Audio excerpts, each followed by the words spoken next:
జీవిత కథలను మనం ఎన్నో చూస్తుంటాం. ఎక్కువగా సామాన్య స్థాయి నుంచి దేశం కీర్తించే ఆటగాళ్లు, వ్యాపారవేత్తలు, నాయకులు లేదంటే క్రికెటర్ల గురించి తెలుసుకుంటాం. కానీ అంతకు మించిన స్ఫూర్తిదాయకమైన జీవితం తాలూకు కథలు ఎన్నో ఉంటాయి. కానీ అవి మనకు తెలియవు.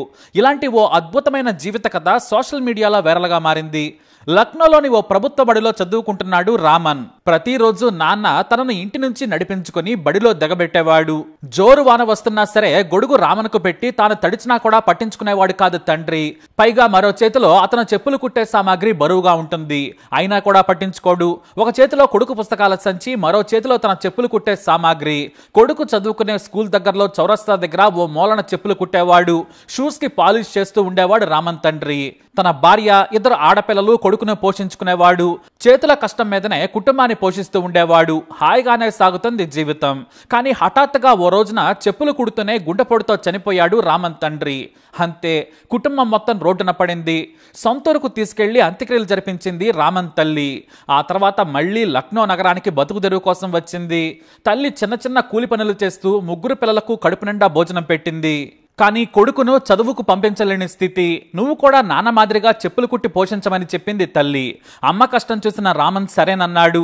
కానీ తనకు చెప్పులు కుట్టడం రాదు. దీంతో షూ పాలిష్ చేస్తే డబ్బులు వస్తాయని అమ్మ చెప్పింది. ఇక నాన్న కూర్చున్న చోటే కన్నీళ్లతో షూ పాలిష్ చేస్తే 20 రూపాయలు అని బోర్డు పెట్టాడు రామన్. కానీ తనకు షూ పాలిష్ చేయడం సరిగా రాదు. నాన్న చేస్తుండగా అప్పుడెప్పుడో చూశాడు. తండ్రి తన కొడుకును చదివించాలనుకున్నాడు. కానీ జీవితం తిరగబడింది. అయితే ఓ రోజున ఓ కస్టమర్ వచ్చాడు. ఆ కస్టమర్ షూ కాలికి వేసుకుని పాలిష్ చేయమన్నాడు. చిన్న చేతులతో తడబడుతూ చూస్తుండగా తెల్ల ప్యాంట్కి బ్లాక్ కలర్ అంటింది. నీకు పాలిష్ కూడా చేయటం రాదని తిట్టి డబ్బులు ఇవ్వకుండానే వెళ్ళిపోయాడు.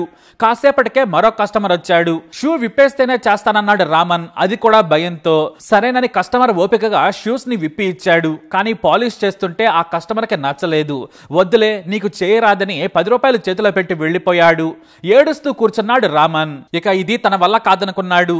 కన్నీళ్లతో వణుకుతూ ఉండగానే హఠాత్తుగా ఈసారి ఓ వృద్ధ కస్టమర్ వచ్చాడు. కాలుని రామన్ ముందు పెట్టి పాలిష్ చేయమన్నాడు. భయంగా చేయటం మొదలు పెట్టాడు రామన్. ఆ వృద్ధ కస్టమర్ అలాగే చూస్తూ ఉన్నాడు. సరిగా చేయట్లేదు, బాగా షైనింగ్ రావాలి, బాగా రుద్దు అన్నాడు. రామన్కి ఆ మాటలతో ఇంకా భయం వేసింది. ఇటు పక్క బాగా రాలేదు, ఇంకా రద్దమన్నాడు. అటుపక్క చేయలేదేం, 4 వైపులా ఒకే తీరున ఉండాలి, బట్టలకి అంటకూడదు, చూసి జాగ్రత్తగా చేయని భయపెడుతూ రామన్తో అరగంట సేపు పాలిష్ చేయించాడు ఆ వృద్ధ కస్టమర్. ఆ తర్వాత రామన్ ఆ వృద్ధ కస్టమర్ కళ్ళ వైపు చూశాడు. ఆ వృద్ధ కస్టమర్ నవ్వుతూ, చాలా బాగా చేసావు బాబు, అద్దాల్లా మెరుస్తున్నాయి, ఇదిగో 100 రూపాయల నోటని ఇచ్చాడు. సార్ చిల్లర లేదన్నాడు రామన్. అక్కర్లేదు, నువ్వే ఉంచుకో, ఏడిస్తే పని రాదు, నీ చెంపల మీద కన్నీళ్ల మరకలున్నాయి, ముందు అవి తుడుచుకో, షూ పాలిష్ బాగా చేశావు, ఇలానే బాగా ప్రాక్టీస్ చేయి, బ్రష్ పట్టడం నేర్చుకో, కాస్త దూరంలో వ్యక్తి పాలిష్ చేస్తున్నాడు కదా, గంట సేపు అక్కడే ఉండి చూసిరా, ఏడిస్తే ఎవ్వరూ అన్నం పెట్టరు, దేవుడు కూడా సాయం చేయడు, నీ కష్టమే నీకు సాయం చేస్తుంది, నువ్వు కొత్తని నాకు తెలుసు, బాగా కష్టపడు అని తల మీద చేయి పెట్టి చెప్పి వెళ్ళిపోయాడు ఆ వృద్ధ కస్టమర్. అప్పుడే రామన్కి ధైర్యం వచ్చింది. మెల్లిగా తిట్లు తింటూ వేరే వారిని చూస్తూ నెలలోనే నేర్చుకున్నాడు. ఆ తర్వాత బంధువు సాయంతో చెప్పులు కుట్టడం నేర్చుకున్నాడు రామన్. ప్రతిరోజు 400 సంపాదించడం మొదలు పెట్టాడు. ప్రతి రూపాయి అమ్మకిచ్చేవాడు. ఇక నాన్న గుర్తుగా వస్తువులున్నాయి. ఆ తర్వాత చెల్లెలని కొంతవరకు చదివించాడు. వారికి పెళ్లిళ్లు చేశాడు. ఒక చిన్న చెప్పుల దుకాణం రోడ్డు మీద పెట్టుకున్నాడు. ఆశ్చర్యకరమైన విషయం ఏమిటంటే హిందీ బాగా చదవడం, రాయటం అతనికి బాగా వచ్చు.